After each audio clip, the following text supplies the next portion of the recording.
Hey everybody, it's Devin Francis, also known as Dr. Blackard.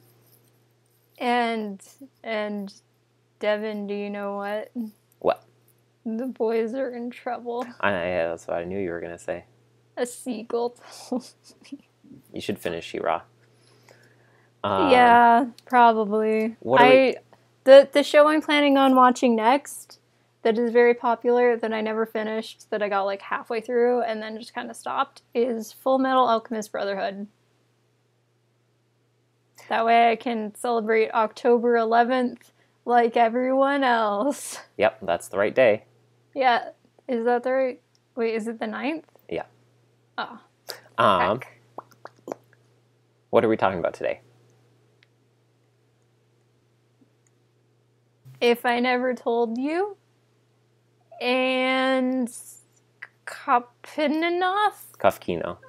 A hare and a doof. And a hedgehog. I didn't have to look at my phone for that. I never got to the app yet. I remembered for once. A hare, a hedgehog, and a doof. Him too. Or is it her? Mysteries. So, episode 910, If I Never Told You, written by Abigail Geiger. A nice seasonal Christmas episode for January. I'm really glad that we listened to this now, because I wouldn't have wanted to listen to this in November. Or not November. In January. In January, like earlier this year. I love Christmas. I love Christmas stuff. I like snow within reason. I like watching it. I don't like it when it's all gross and slushy. And I mostly just like it for aesthetic reasons. But like once Christmas is over, once New Year's is over, and it's the first day of January, like all the snow should melt and all the Christmas stuff should go. Now that we're 10 days into winter. Shouldn't come into stores until November. Because, like, November 1st, All Saints Day, I am ready for Christmas. Like, September 5th, I'm ready for Halloween. It takes me a little bit. I'm a late bloomer for Halloween every year. SMH. But I get there. It's because I just need to be in this holiday jive for the entire last quarter of the year. And it's, no, not even last quarter, like more than that. Last third of the year. And it's very draining. So I need 5 days in September to build up my strength, to charge my strength like I'm a Dragon Ball character. Charging a spirit bomb. You're Mario charging up speed while crouching in space so that you can shoot to a parallel universe. It's like Smash, where there's that little like rainbow orb, and I gotta like spend 5 days hitting it before I can do my big Christmas Halloween finisher attack.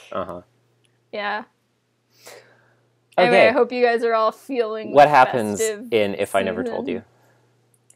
This episode, it is Christmas for the Bassett household, and they are constantly mocking me about the fact that Wellington is not in this episode by convincing me that Wellington is going to be in the episode like it's a carrot on a stick. And then did that happen to you consistently throughout this episode after the first 5 minutes? It happened to me consistently, and by that I mean twice, within the first like 5 minutes, and it hurt my heart real bad within those 5 minutes, and then I just kind of gave up all happiness for the rest of the episode in regards to Wellington specifically. Understood.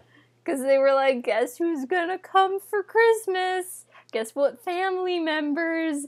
And I was like, Wellington. And they were like, Penny's parents. And then I said, okay, because I know if I had to choose between any of your family visiting, Penny's parents would be my first choice, my favorite characters. Yeah, I know this. I actually did like Penny's dad a lot in this episode. It was the first one where he was like the voice of reason and the nice one. It was kind of refreshing. And then they basically say that Penny's parents are coming. And Penny also says that she had an aunt reach out to her that she didn't know existed and asked if she could spend the holidays with them. Well, she knew she existed, she just hadn't talked to her in a gajillion years. Yeah. And so, no, she said that she didn't realize she had that aunt. Because, well, Wooten was like, I didn't realize you had an aunt, whatever. And Penny was like, neither did I. Yeah. Okay, I could be wrong. I think I'm right. I don't know. Tell us how wrong we are in the comments. That's always fun. So then they go to the airport, and Wooten and Penny are greeted by Penny's parents, and then Wooten is like, look who's that is over there. I gotta tell Bradford he's gonna lose his mind. And I got so happy riding home on the bus.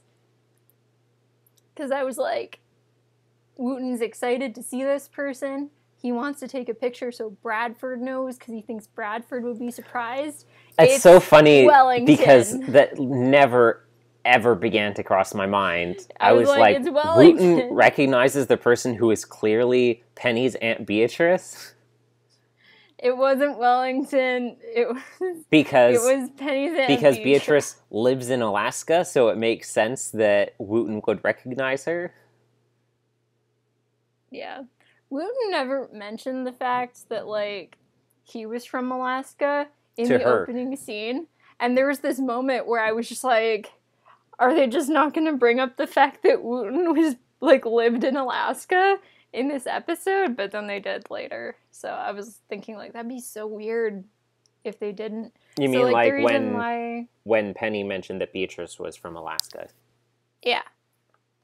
And so Wooten recognizes her because she was like a really popular actress around where they lived in Alaska, and Bradford loved seeing her in dramas.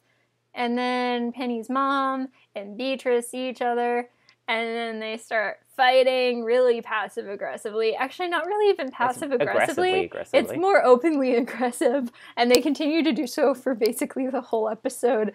And there were so many moments where I was just sitting on the bus, just like with my hands on my lap, just staring down like, I am so uncomfortable right now. There is nothing that older family members love more than surprise reconnections with their estranged relatives in close quarters over the holidays.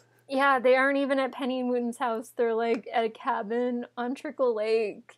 They get, like, snowed in and basically trapped. So it's like, you're here with all the bad decisions you've made. And Beatrice is so nice. I guess she didn't used to be a Christian, but she is now. And her and Penny's mom used to, like, fight about it a lot, Eleanor. And...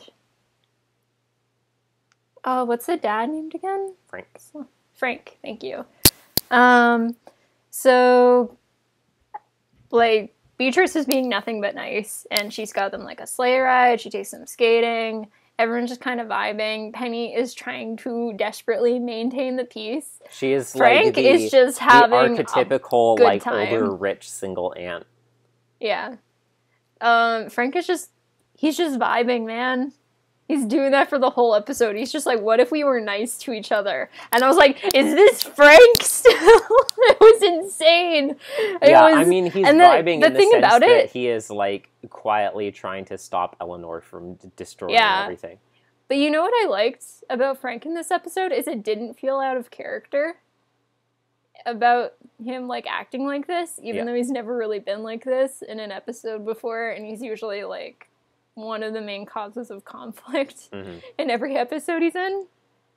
Yeah, I really liked him in this. It was nice to see him, like, get to be a nice character for a change and try to, like, be the peacekeeper. The problem solver instead of the problem maker, yeah. Yeah, and he tries to, like, help people, like, work through their anger in a more, like,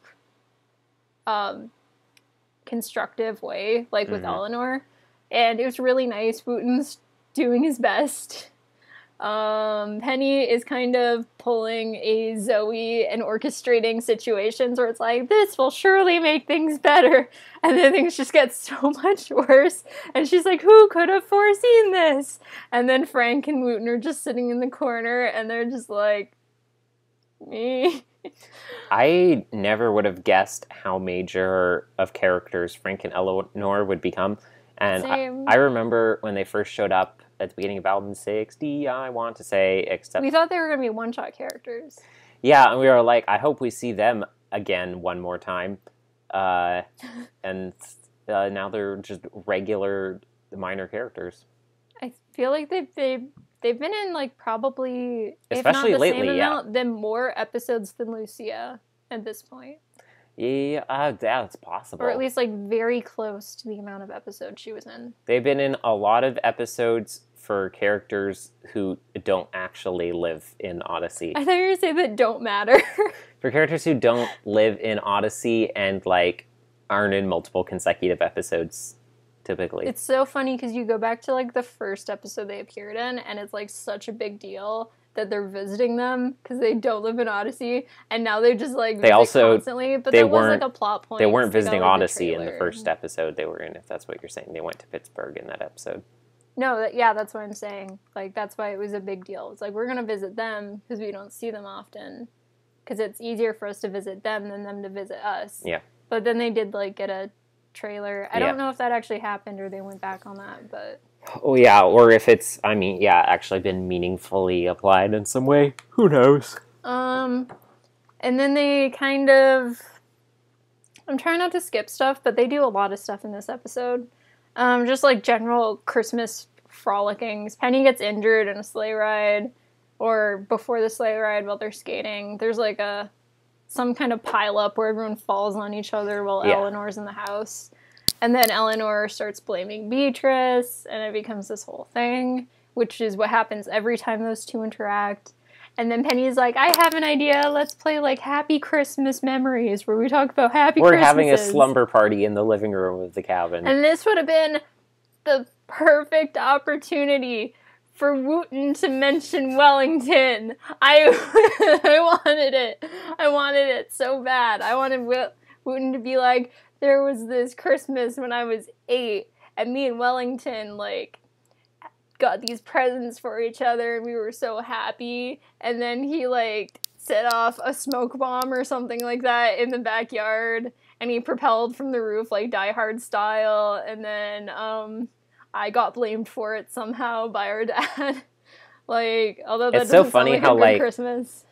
The thought of Wellington, existing never remotely crossed my mind at any point during this episode. Do you understand how offensive that is to me? As a person, as your sibling, do you understand what a grievous as your ex-sibling? As your ex-sibling. I think Victoria's trying to push a narrative in this episode in which she recreates the episode that we're reviewing, Nostalgia Critic style. That if I can put Jillian in whatever the heck that one Christmas Bells was, then I can put Wellington in this episode as much as I want. I think my goal in life when it comes to Odyssey is to put Wellington into every episode. I know this. Yes. I know this, and I... Tolerate it. Oh, you tolerate it? I guess if you didn't, you just cut out every mention of Wellington, which I don't always watch the episodes back. You might be doing that. I wouldn't know. It's true, but that would be cutting so much, it would basically become blackout poetry as a result. Yeah, but it'd be even more beautiful in a way. And that's what I feel like the show does to me. Censor my love of Wellington.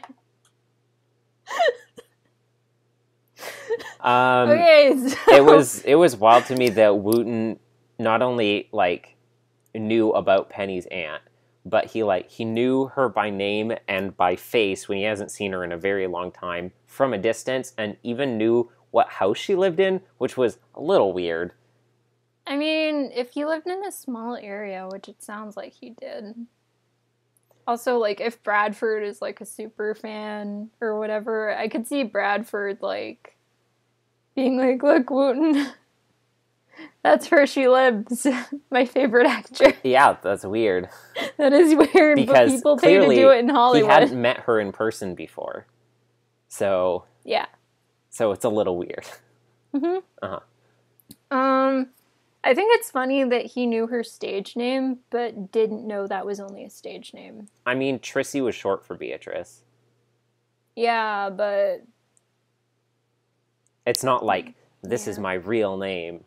It's like, I mean, those are both her names. Edgar Allan Poe, this is my real name. So they're doing their Christmas memories. Wooten's memory is his first Christmas in Odyssey, which was actually really sweet and made up for the fact that Wellington wasn't mentioned in this part, not for the other parts. It reminds me of when he didn't know anyone. He like brought like cookies to everyone or whatever, and then he had the cops called on him by Mrs. Kramer, and then he had cookies with the police officers at the precinct. The thing you said about Trissy and her stage name reminded me of when like Bill Nye's yearbook photo was going around, and people were like, "Look at it!" And he even wore the bow ties back then. And did you know his real name is William Nye? And I always would see that and I'm like, yeah, that's what Bill stands for. Even back then, he was just figuring out his whole career. He already had his name changed, and his name was Billiam Nye before. Then he had it changed to William, so he could easily abbreviate it to Bill, because it was too hard before. It made too much sense. It needed to be. Man, SAG restrictions are getting out of control. Okay, does anyone else say their favorite memory before we go to Eleanor? I think someone else does. A bunch of people say memories. I don't remember them all. Okay, well, whatever. The important one is that Eleanor uses this as an excuse to start ruthlessly dragging Beatrice. Beatrice does the same. It got really rough. It got so rough. I was so uncomfortable on the bus. I was like trying to like look into the window, cover my head, because I didn't want anyone on the bus to see the expressions I was making, because I was like, this is so hard to listen to. I liked this episode. It was so hard to listen to. It was like, you didn't write to me when you went to college and stuff, but then it was like missing weddings and funerals and leaving me to deal with my parents' like cancer and death alone and stuff. And I was like, so dark. Christmas slumber party. And then it's just like, you didn't tell me when Penny was born, or let me hang around with Penny when she was a kid. And Penny's like, now I am being dragged into this. And it was real rough. And then Beatrice is like, if I'm not wanted here, I'll go out and die like Jack Nicholson. And then she just goes off into the snow. Yeah. And they basically have to like go find her. And then Penny stays with Eleanor and just kind of like, where is it that Frank stays? Frank does. Frank stays and he talks to Eleanor, and we stay with Frank and Eleanor. And he's just like, I am the voice of reason in this episode. I am the best character in this episode. And I was like, oh my gosh. MVP Frank? Words I never thought I would say. Ever. And then Beatrice comes back in, and then they're still kind of like angsty, but then they make up, and they cry, and then they just spend the rest of the night like talking about good memories, and then the episode ends. We find out about how Frank and Eleanor first met. Oh, and for some reason, I really didn't expect that to be Frank in the story. I didn't either. And so I just can't picture Frank as a child with beautiful brown eyes. I Maybe that's either. Why. So I can't imagine Frank is Frank's one of those people where it's like, I can't imagine you as a child. You were born old. Yeah. So when Trissy was like, she thought he was so cute and she was going to ask him to marry her. And I was like, Frank is taking this story very well. He hasn't even commented on it. And they were like, that was Frank. And I was like, Frank, MVP, cute.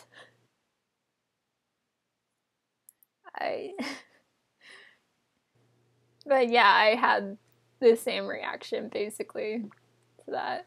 What did you think of the episode? I thought it was good, but it was very hard to listen to. It just got really real. Yeah, I mean, I feel like a lot of, like I was saying at the beginning, the joke about like, estranged older family members. I feel like those kinds of squabbles in media and probably in real life always come down to like really heavy things like that. Usually not starting with that, but then it, things that they snowball into larger conflicts and then result in those big kinds of like missing weddings and funerals and stuff like that. Well, like when they first started talking and Eleanor was just like, you never wrote to me when you were in college. And I was like, okay, yeah, that's bad. But then it was like, and then our parents got cancer and then you missed the like funeral and then my wedding and then you never want to be involved in my kid's life. And she was like, well, I didn't think my mom would want me at the funeral because she hated me. And I was like, all right, future. Come to think of it, I realized after finishing the episode, just like an hour ago, that the comment that Eleanor made at Trissy earlier, where Trissy was like, hey, yeah, I'm a believer now, and it's changed this and that about my life. And Eleanor was like, I noticed you're still an actress, though. And she was like, what does that have to do with anything? And that was never elaborated upon, and maybe she really was just trying to grasp at straws in a completely unrelated way. Like, I think so. The only thing I can assume is like maybe she did some like really weird unchristian roles or performances or something like that, or like something. She played Judas in Jesus Christ Superstar and she never let it go. And Eleanor's like, some crimes can never be forgiven. Yeah. Yeah. It's so funny, that line coming from Odyssey, of all things. I wish I was there in the sound booth to see the looks the actors gave each other. Didn't even think about that. Line. It's like so unchristian, like an actor. Like, all right. Yeah, looking at it like Edgar Allan Poe meme, like you said, like.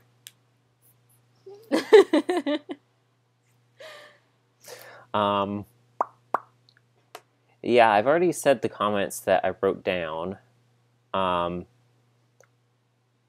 It's nice to see more of Penny's family, both like, another Frank and Eleanor episode, but getting to see other members of her family. Hopefully we'll get her sister back.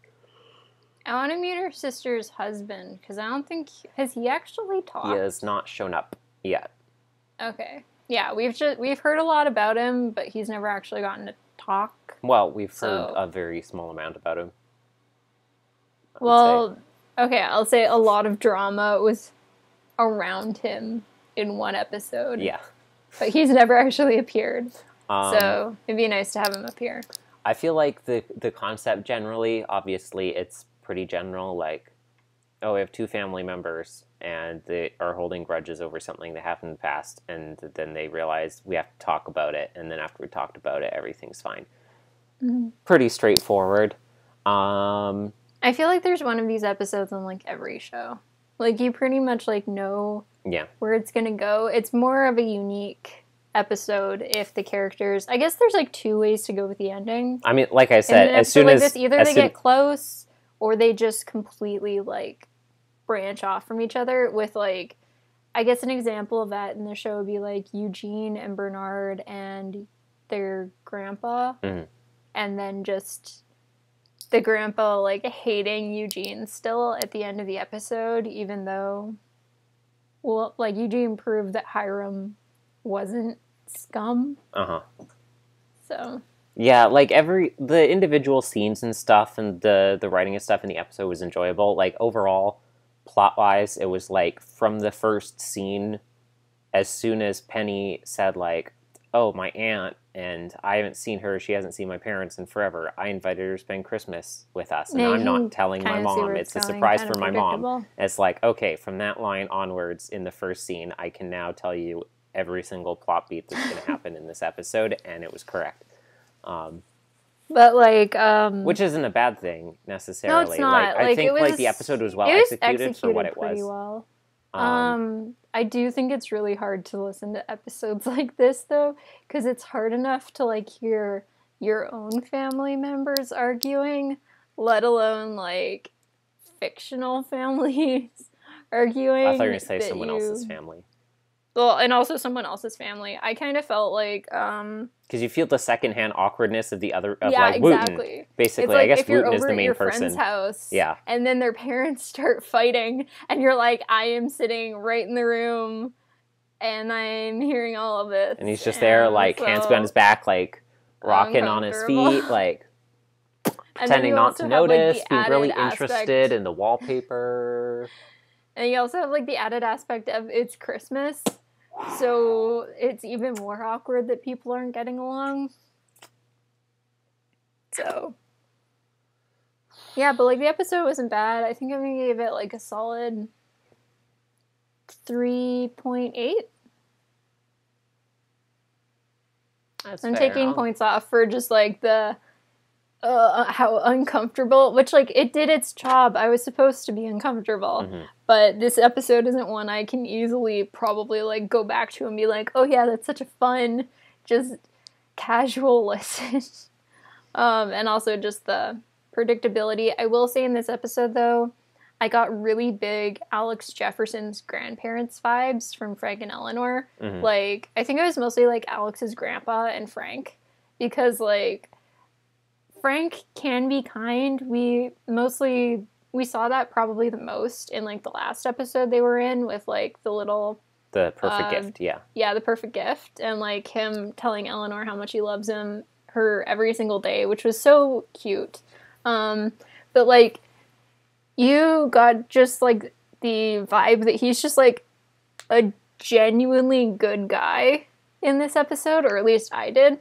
And we done been knew that he's, like, a good person, but it's nice, or in some aspects, sometimes he's just a real jerk, but it's nice to have an episode where he's just, like, nice for the whole episode, because we've never gotten that before, basically. He's always some level of jerk in an episode, and this was the first episode with him where I was genuinely like, you know what? I don't feel like I would be internally dying if I had to spend an entire afternoon with him. Like, there would probably be some good moments in that afternoon, depending on the situation we were in. But yeah, this is definitely, in my opinion, the best Frank episode so far. What are your thoughts? The stuff I said before, like, it's not necessarily bad that plot-wise that it was, like, a predictable structure. I feel like because of that, we probably could have spent less time on, like, leading up to, like, wait, there's a grudge going on between them, and that's why they haven't talked in so long, and spent then more time on, like, working through trying to have reconciliation. I feel like in these cases, it usually comes down to, like, we talk about what our problem is, and then by voicing those concerns, they immediately resolve themselves. And I understand that the reason for that, in these kinds of episodes specifically, is usually because it's like, oh, this thing happened when we were a lot younger, and then it just kind of, like, snowballed tit for tat for a lot of other things, and now we look back at it, and the initial thing was so small that it's, like, pointless now, and that's why talking about it makes us realize that, like, oh, this was really silly, and we should just drop it. But I feel like it would be more interesting to spend more time delving into, like, the struggle for forgiveness and letting go of those feelings, like, letting go of that instinct. Especially with this, since, like you said, it's usually a small thing, but in this episode, it was actually, like, a lot of big things. But it started as small things, like I said, and it snowballs over time. And which then creates things that are genuine reasons for hurt feelings and stuff. And I think, you know, you reach that point where you're like, okay, you know, I'm deciding to get over this, I'm forgiving this person, but if you still have, like, little rough patches with them, you're still going to have that instinct to, like, get irritated at them or want to, like, bring up this thing that you said you've let go because, like, you've thought that way for so long. And I think it would be more interesting to spend more time looking at that time where you, like, already are working to forgive the person, and you're, like, working on actually building that habit of letting go of that, like, breaking those thought patterns, than spending the whole time talking around and dancing and making passive aggressive comments at each other, because we knew that was going to happen. So I feel like we could spend less time on that part. What I hope is that Beatrice is in another episode, because characters like this usually only appear once, and it'll be a lot more meaningful if we actually see her again. Maybe like See her some and growth. Eleanor doing stuff in the future where it's just like, oh, I didn't know you like this thing. I like this thing too. Let's bond over it. I never realized you liked it because we were kind of rifted when we both got into it. If she shows up again later because she's dating Bradford? I would scream in a good way. That would be crazy. It would feel, I don't know, it feels like it could be a little cheap fan service wise. What if But if Wooten Penny introduces Bradford to her. Okay, what if Wellington, Wooten, Penny, and Charlotte parent-trapped Beatrice and Bradford? That would be a good episode. That would be an amazing episode. If they just showed up and it's like, oh yeah, Wooten introduced us, and then we ended up dating, that would feel like kind of a cheap fan service throwaway. What you have suggested is a phenomenal idea that Plus, I we want. get Charlotte back. We get Charlotte back. We get Wellington. Wellington would do this. Wellington is a schemer. Wellington is a scheming, chaotic little gremlin, and that's why I love him. Penny would absolutely do it. Would so be in it. Wooten would probably be like the moral center. And he would be the person who is like, but he would probably shouldn't do it, like but also it'd 1 mean minute, that... and then he would get to it. Like, the four of them would be like, go big or go home on this. Wooten would be the most hesitant until he realizes that this would basically mean that a famous starlet of the stage, Trissy, would be his mom, basically. Yeah. And then that would be what would sucker him into it. So, like... Okay, this is the best episode idea I've ever come up with, and I need it to be canon. So from this moment on, we just pretend this is canon. Because I desperately need it to be canon. So, wow, I'm so glad Beatrice came back. This episode got a part 2, and Wellington appeared, just like I wanted. And also Charlotte came back. And now... They're parent-trapped, and now Wooten has a new mom. Yeah. So does Wellington. And Penny and Charlotte have a new uncle. Wooten's finally, like on paper, related to Bradford, officially, basically. I thought you were going to say Penny. No. No. But, yeah, so now Bradford is Wooten and Wellington's dad and uncle. In-law, yeah. In-law. Good for them. You know what? 5 out of 5 5 out of 5 stars. What? 5 out of 5 for Secret Part 2. Mm-hmm. The web content for this one was basically focused on watching the staff, the crew, talk about Christmas memories and have a Christmas party. The charity? What? Was Focus the charity? Yeah, there's no special thing. So that's that. That's that. 5 stars for Parent Trapped, ultimately. Yeah, but 3.5 for the... yeah. And 3.8 for Victoria for the first part of If I Never Told I'm glad you gave it 3.5 because I was wondering if I was being too harsh on it. Next episode. Yeah, and we'll pause the episode for a static intermission right here.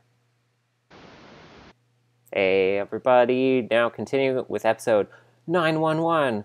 Wah, wah, wah, wah. Rescue 119. Kopfkino. A Hare, a Hedgehog, and a Doof.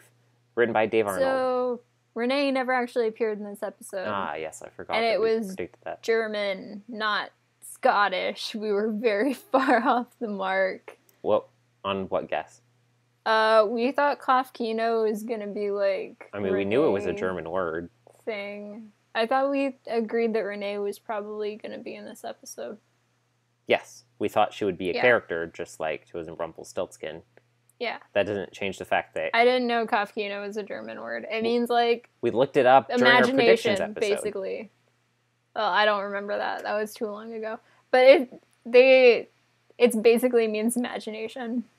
Like, That's the easy way to say it. Well, yeah, that was the funny thing, right? During our predictions episode, I looked it up, and I was like, it means head cinema. I was like, there must be more to it than that. And I looked up some stuff. I was like, okay, I think it has generally a negative connotation, and it's like when you say something and it puts an image in someone's mind that they don't want to be there, and it's like, oh, stop, I don't want to picture that. Like, you say something gross while someone's eating, and they're like, oh, I don't want to think about that. And you don't want to think about it, but it's like you're seeing it vividly. That's what I want to happen with our Christmas cookies this year, with our Squid Game Christmas cookies that look like they've been brutalized. But no, that is not the context in this episode. The context is that it means imagination. And then I looked it up again, and I was like, okay, I guess it doesn't necessarily have a negative connotation, in which case it doesn't, I don't know why I'm seeing, like, articles about, like, word of the day, Kopfkino, or something like that. It's just, it's not like an untranslatable word, or, like, a concept we don't think about in English. It's just, like, your mind's eye. It's a daydream. I don't think there's any... But they don't even use the word imagination in the episode. They're like, imagine there's a movie that is playing in your head. Brain. I was like, it's a daydream, is what you're describing. It's, yeah, I don't think that, as far as I can tell, the word Kopfkino does not have any nuance to it that is lost in English, describing it with words that already exist in English. It's in the episode title. It doesn't seem necessary. But like I said, when I looked it up, it's like, there's a bunch of articles about, like, this word and saying, like, oh, here's, like, a word from another language you should learn, as if, you know, it's, like, one of those words that, like, oh, like, it's a word we don't, or a concept that we don't have in English to think about. It's like it's the password to a club when you go into Europe that you have to whisper to someone to let you in. Like, I don't know why, this is just a word that we have in English, so why...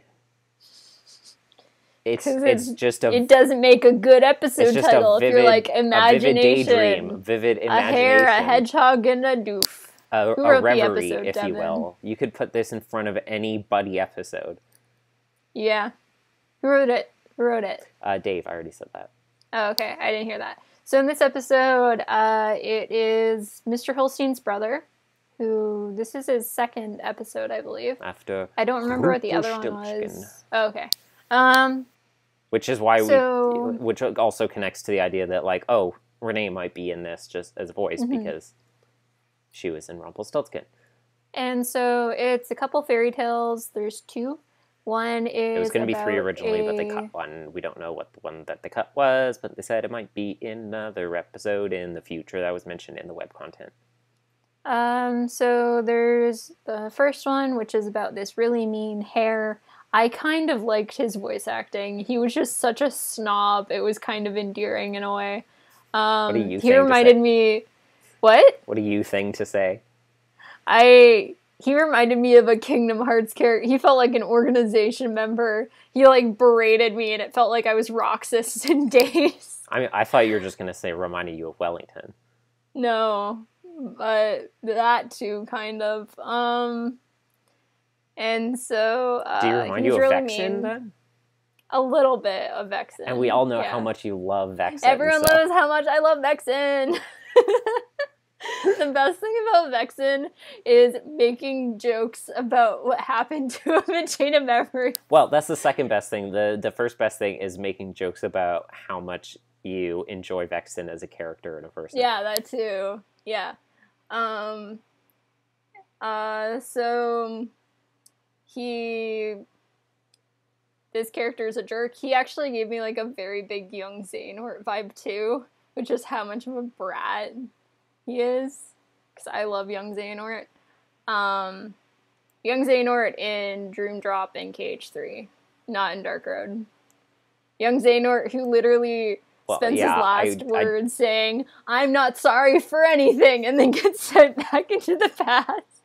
I didn't think you were talking about Dark Road. I mean, that's like, those aren't the same young Xehanort. It's not the same guy. It's not the one I like. I like the one who's a little jerk and doesn't apologize for any of the horrible stuff he's done. Tortoise in the Hare. So, there's this hare. He's a jerk. He's really racist towards hedgehogs. All hedgehogs look the same to him, but it's because they look the same and they dress the same. And he was like, I don't know, I just think all hedgehogs sound like Jim Meskimen. And they were like, I can't believe you would say this.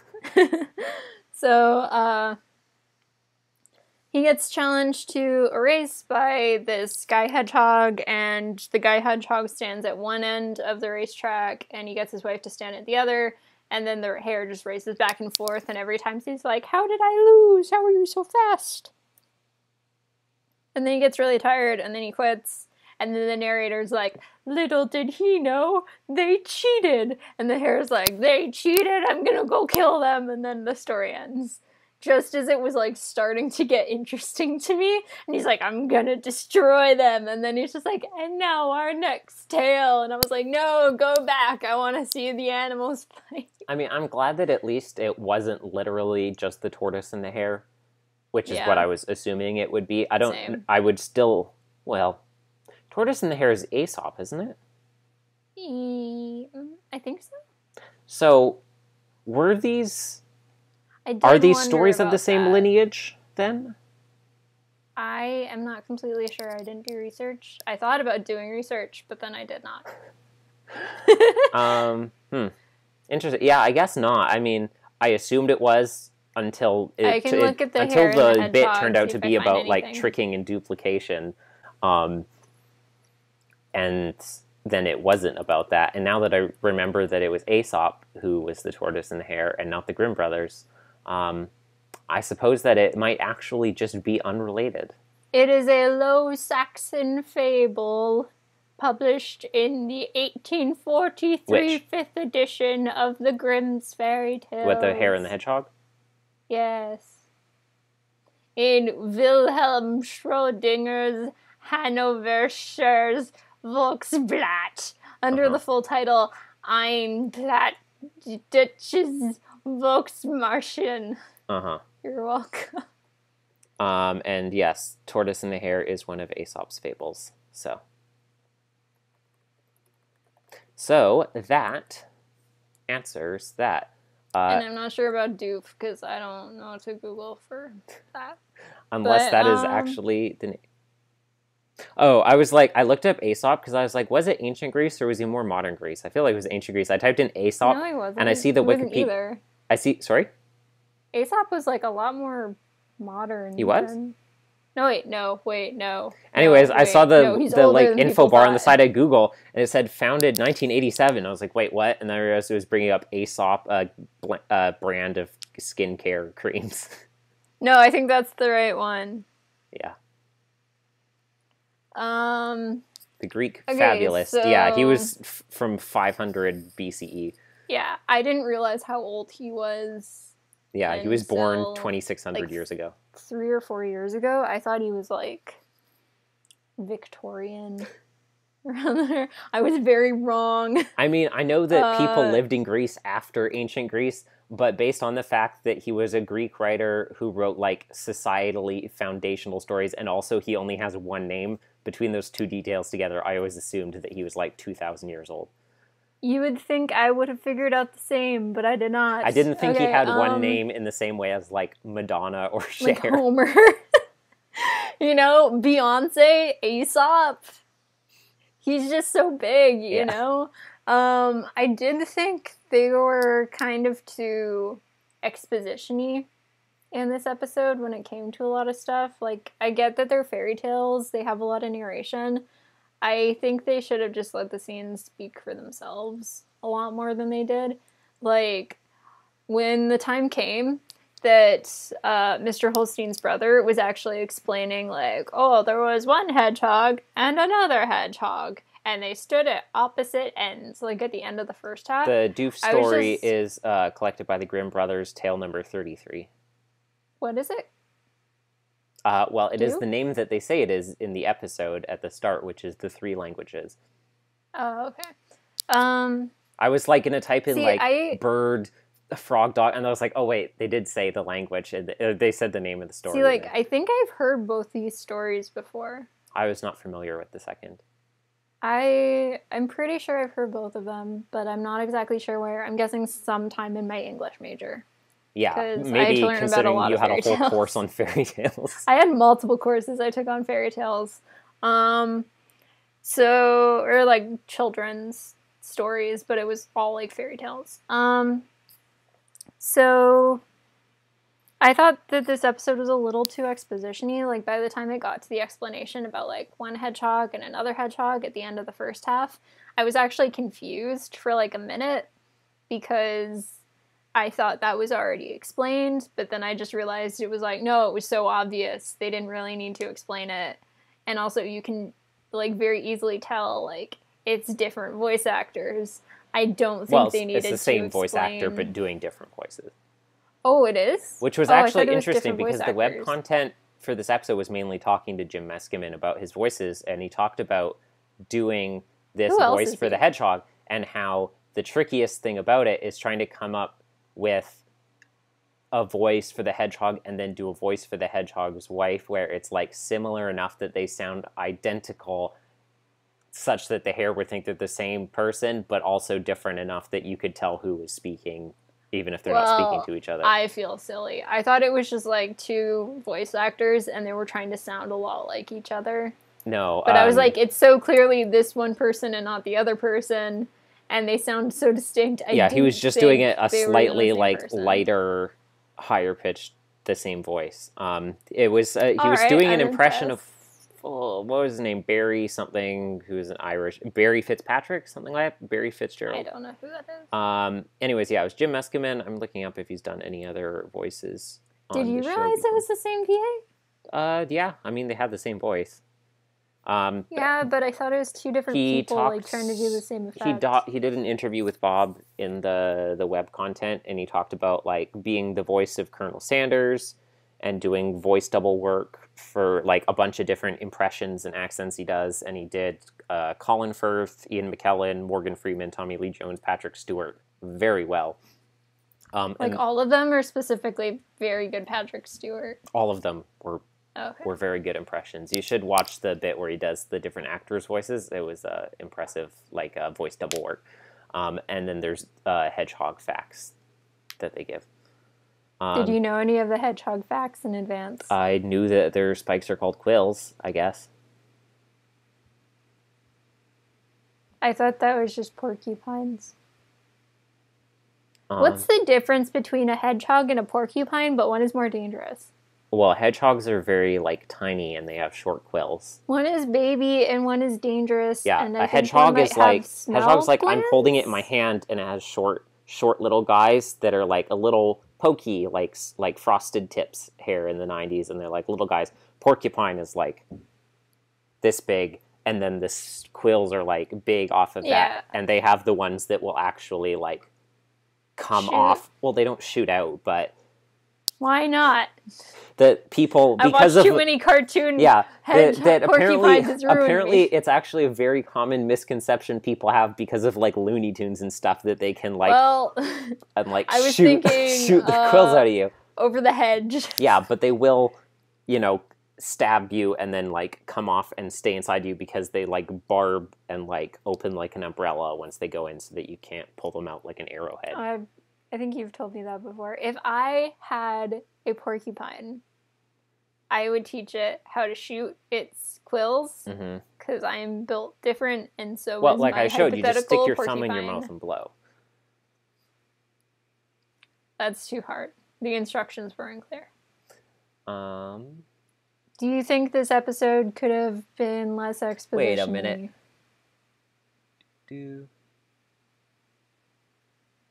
Yes. So in the original story, he does not become a pastor. He becomes the Pope. Oh, good for him.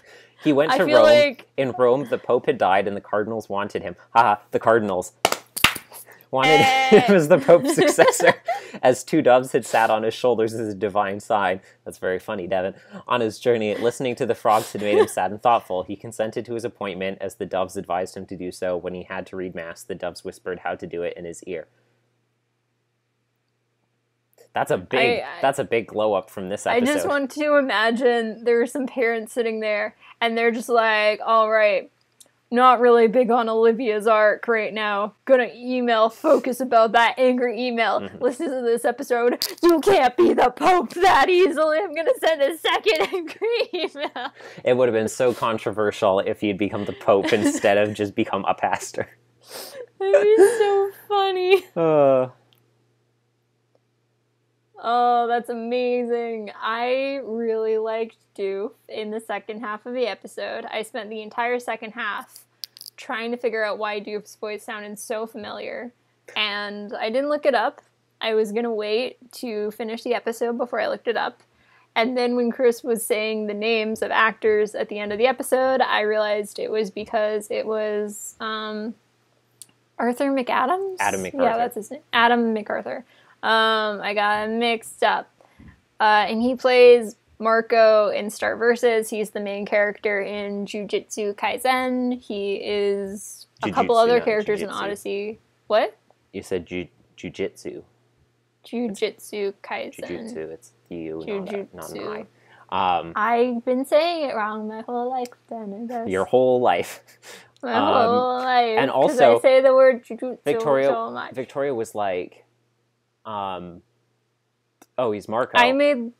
Yeah, it's Marco. And I was like, oh, yeah, you're right. And then she was like, has he played any other characters? I looked it up, and I was like, oh, he's Horace, which I never realized. He's best boy Horace. I never put together in my mind before that Horace was Marco Diaz. And then I also, momentarily, before I had this revelation, because I was still listening to the episode, I made the funniest joke ever, TM, which I don't know if we can actually show that clip or not. It's only 5 seconds, but that might, I don't know well, if I mean, you already said it at the strike. top. It's the classic. Yeah, it's the clip from She-Ra where Mermaidia? I don't know what her name is. That's a Barbie movie title. Mermaid Sea Princess comes in, and she's like, the boys are in trouble. A seagull told me. And it's literally the end with him becoming the Pope. My apologies to everyone who's listening to this podcast with their ears for this and every second that you've ever had to listen to Victoria's audio, because she refuses to project with an inside voice. I don't have an inside voice. We both know this. We know this, and we hate it. You're so mean to me tonight. Since we're retconning the entire end of the last episode, or inventing our own episode, I'm retconning the end of this. He's now the Pope. Yes. I'm fascinated by this line under Wikipedia's relation to other stories header, which says, the ending of this story, a commoner boy becoming the Pope, harks back to similar legendary tales behind historical papacies, such as Pope Innocent III or Pope Sylvester II. What are the legendary tales behind these real popes that also hark to the commoner boy becomes the Pope suddenly? I'm gonna look up Pope Sylvester II. Sylvester II. You don't want to know. I'm surprised you didn't look up Pope Innocent. He was originally known as Gerbert of Aurillac. Or Aurillac.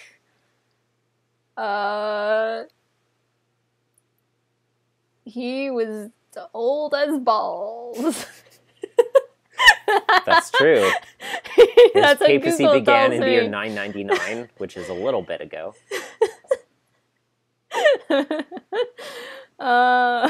Let's see. More about him. Early life.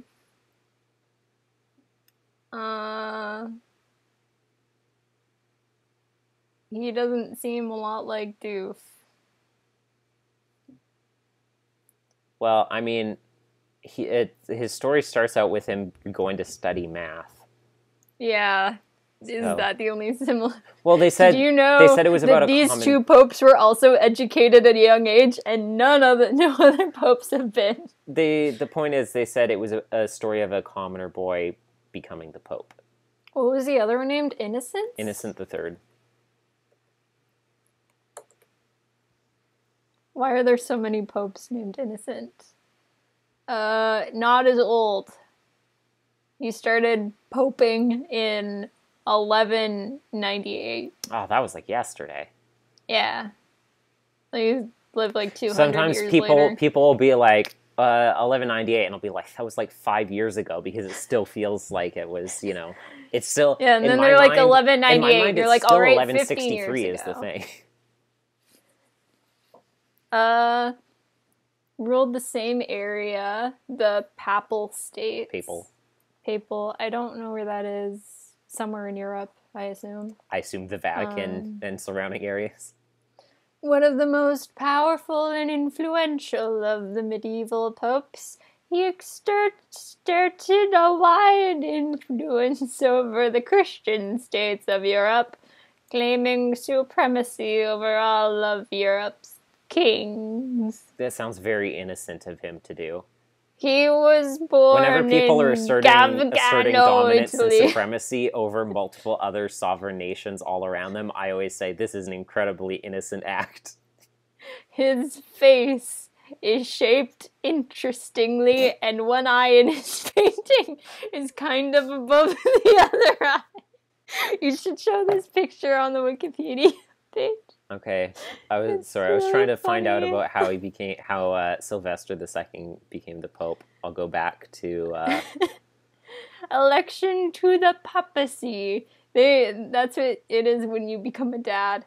Celestine III died on the 8th of January, blah, blah, blah.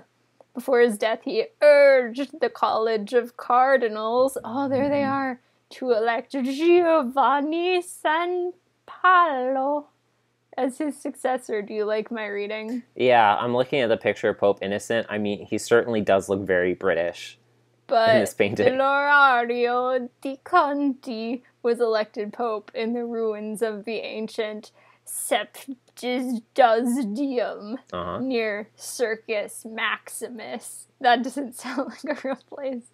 It is. Rome after only 2 ballots. I mean, Victoria, only 2 it is. people voted. That sounds like an awful papacy. Okay, Victoria, Circus Maximus is just Latin for the big circle. That's lame. Circus just means circle, right? Selected after only 2 ballots on the very day which Celestine III died. He was only 37 years old at the time. He took the name Innocent III, maybe as a reference to his predecessor, Innocent II. Thanks, Wikipedia, who had succeeded maybe as a reference. But, maybe he just came up with it on his own. Some people can have their own ideas. He was like, with absolutely no reference to anything, I'm going to name myself Innocent III. He's like, I'm going to name myself Innocent II. That has nothing to do with it. He's like, I'm going to name myself Innocent II. I was up all night thinking of it, and they're like, there was already Innocent II. He was like, well, I guess I'm Innocent III. Just the use of the word maybe is so funny. Like, perhaps, but who could say for sure? He took the name Innocent III, maybe as a reference to his predecessor, Innocent II, who succeeded in asserting the papacy's authority over the emperor, in contrast with Celestine III's recent policy. Yeah, I'm reading along with you now. Yeah. Okay, so I love Wikipedia. Thank you for that's been this week's segment of papal history.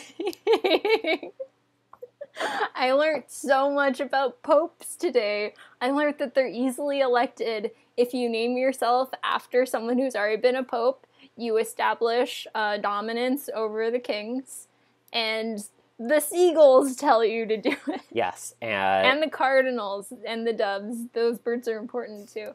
Yes. Well, I mean, based on the fact that the birds are the ones who vote on the pope.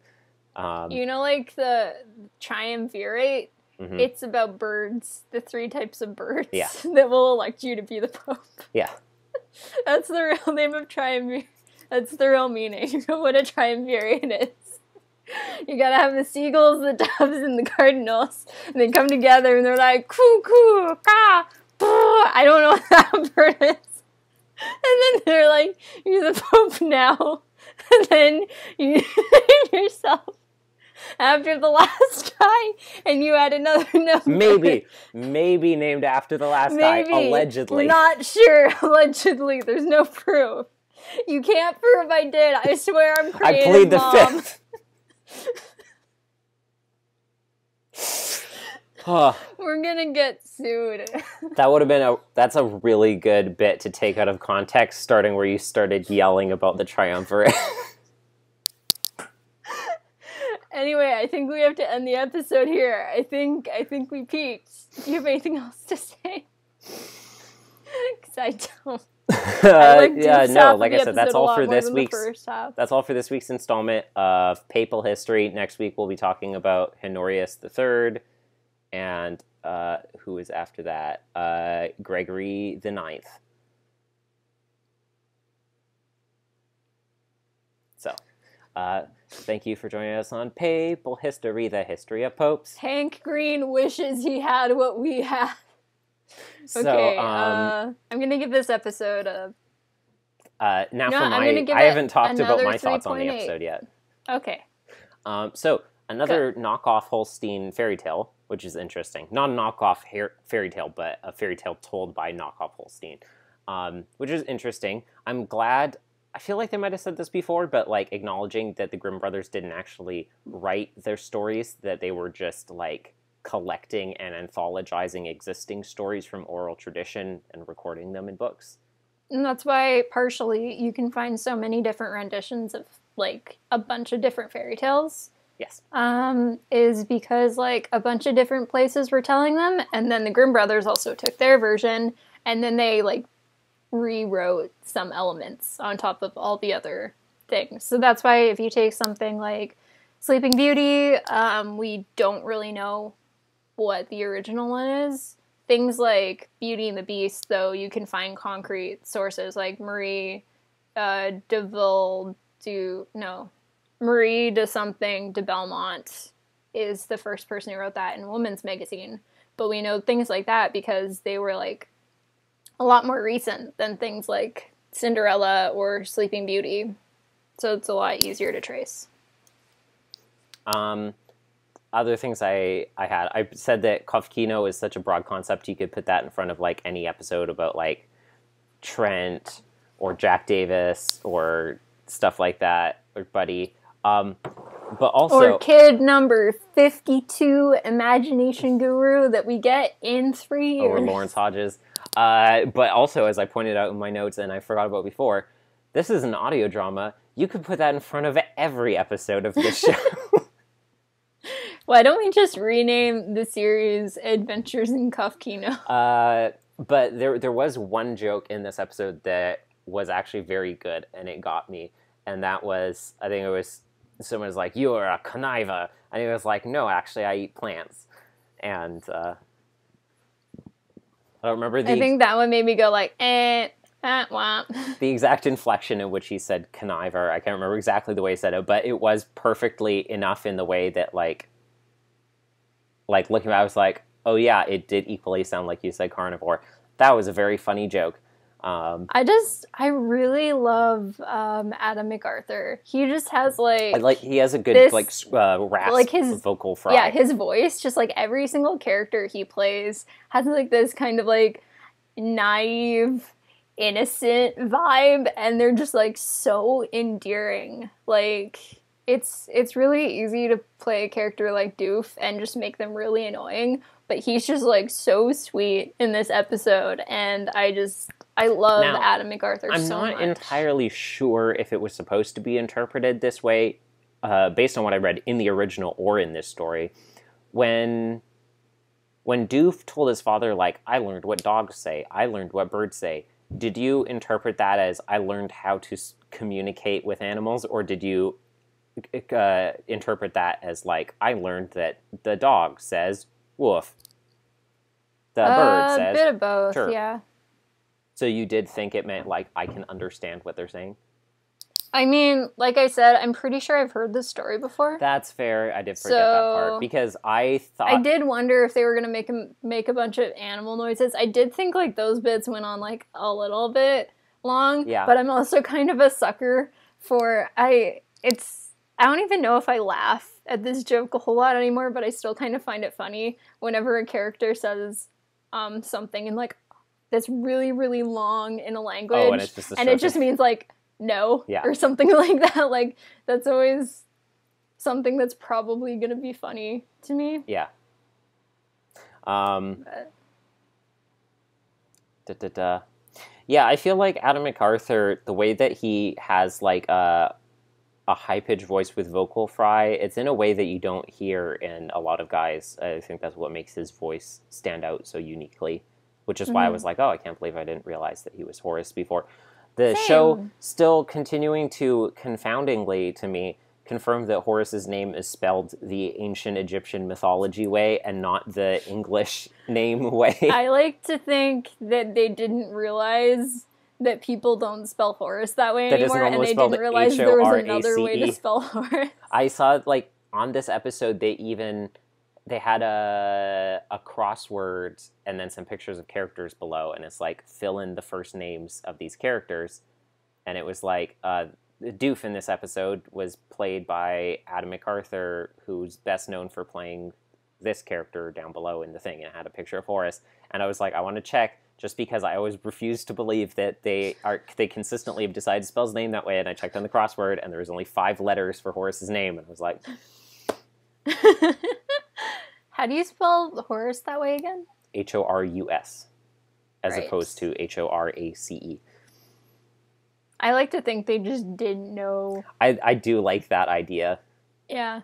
Or, maybe Horus is, like, half Egyptian, and he just really doesn't look it based on his character design. So that's all I had for the episode. I did like that it turns out, as you confirmed, these were actual Grimm fairy tales that they told. Basically, pretty much at least in terms of the 3 languages, pretty much straight up, they didn't, like, make it all, like, weird and twisty. I assume the hedgehog story is pretty much the same as well. So I liked that they weren't just, like, Grimm Brothers, uber good fairy tales, and then just made up random whatever. From what I saw like a sentence summary. Because, I read through the story was the same. The story, the 3 languages the same. And I like that because, like I said, I didn't know either of these stories before. I did. But, like, I don't really think I've heard, like, full comprehensive tellings of them. So that was fun. And I'm never gonna be upset about hearing Adam McArthur in literally anything, because I love him a lot. I think he's great. He's, like, legitimately the only voice actor in Star Versus I got, like, attached to while watching it, because he would do, like, live streams of himself, like, watching the episodes after they came out. And then people would, like, upload them on YouTube. And then he would, like, interact with, like, the fans and stuff. And I think he had his own YouTube channel. And I think he would maybe upload the reactions to the YouTube channel or something like that. That's cool. And I remember, like, I think Darcy is the name of the creator, or the person who played Star. I don't remember which. But Star's voice actress didn't ship Star and Marco. But, like, Adam McArthur did. So the entire fan base, like, gravitated more towards him, especially in season 1. And so, like, because he was just like, yeah, Starco. And he was, like, really, really sweet. And lots of the time when he watched the episodes and reacted to them, like, he would show, like, his pet, and his wife would be there too.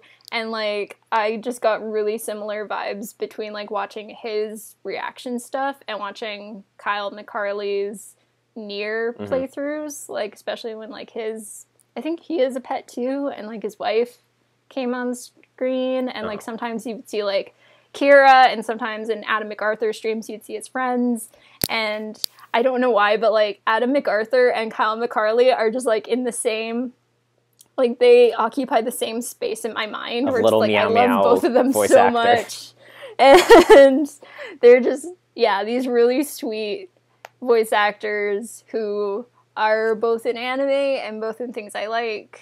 And I love Kyle McCarley. Got some 9S posters on my wall. I'm gonna give this episode I'm gonna give it a 3.2. A little lower than the first one. Yeah, I'm gonna give it a 3.8 again. I really like the second story. I'll give it higher than your average here's a kid's radio fairy tale kind of thing, because I liked that they were real Grimm brother fairy tales, but they were ones that I didn't know. There are definitely cool. Less common ones, which I like. Yeah. So I like that. I still think it's weird that it's like, here's the other Holstein that we're bringing back. I feel like the way that they get him to speak is like they're trying to recreate Fred Holstein, but like going overboard with it. Yeah. Like, it's some of the stuff he said, I was just like, bro, are you good? I feel like literally it's like they thicken the accent up and they throw in even more German words in addition to phrases, to the point that I feel like it would be unintelligible to some listeners, as opposed to original like Fred Holstein dialogue, which was more just focused on him messing up English idioms.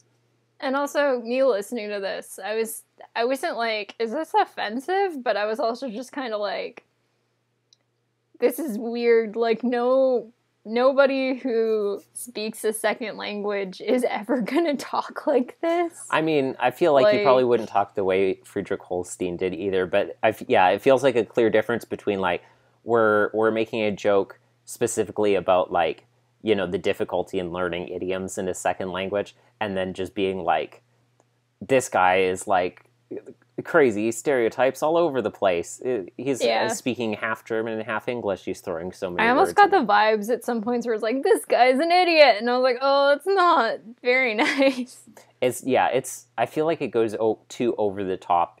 I mean, granted, that's assuming that it's like, oh, they're trying to just be the same character, except he has a different name because he would be too old now. I mean, I don't want to assume like they should be the same person, even though obviously that's what they're trying to do. If they're trying to recreate Fred Holstein, it's way over the top with what they're doing with Wilhelm.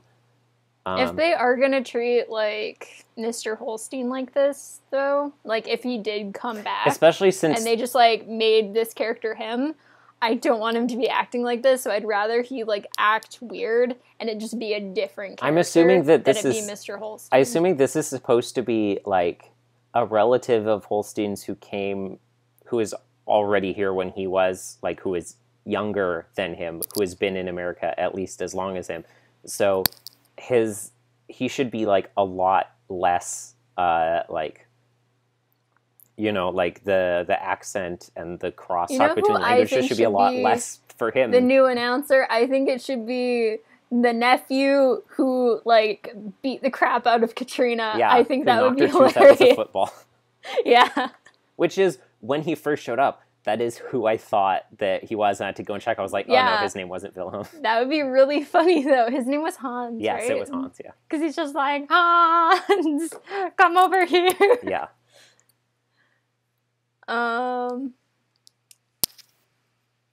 Yeah, so I don't really have much to say other than what we've already said, and I have some stuff I have to do tonight, so probably... So that's all we got for this episode. Thank you for joining us on our side of the Oddcast. What are we talking about next time, Victoria?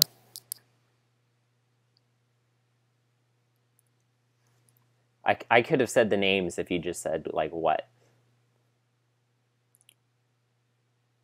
The Clown Hero, which is me every time I think Wellington's gonna come back in an episode.